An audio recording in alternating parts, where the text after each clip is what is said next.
In today's video, I'm going to teach you how to add contacts in Streak CRM.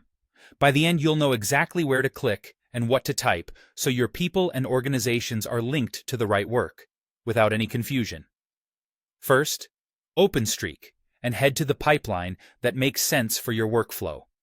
This could be sales, hiring, support, or any custom pipeline you've set up. Pipelines in Streak are the big picture views of a process, and everything you track lives inside them. Inside your chosen pipeline, find the specific box where you want this contact to live. A box is Streak's term for a single record, like a deal, a candidate, or a ticket. Adding contacts at the box level keeps your communication and context together, which is exactly what you want when you're managing relationships over time.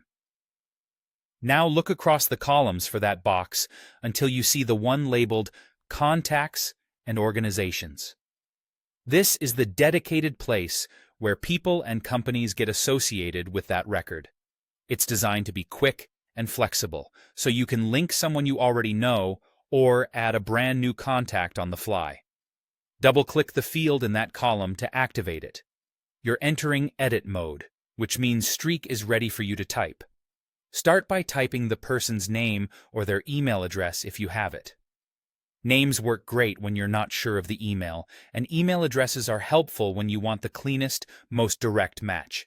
If you're adding a company instead of a person, type the organization's domain, like example.com. That tells Streak you're linking an organization, not an individual. As you type, Streak may recognize existing entries and make this even faster. Keep your entry clear and accurate. Good data here means better organization later. When you're done, the contact or organization is linked to the box, and that connection will now show in this column. Once added, Streak automatically tries to pull in publicly available information to enrich the contact record. That can include details like basic company info or links found on the web, all to give you more context without extra work. If something looks off, you can always review the contact details later and keep only what's useful.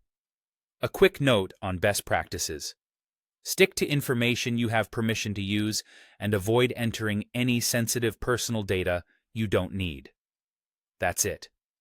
You navigated to the right pipeline, opened the correct box, used the Contacts and Organizations column, double-clicked to edit, and typed the name, email, or domain to add the contact.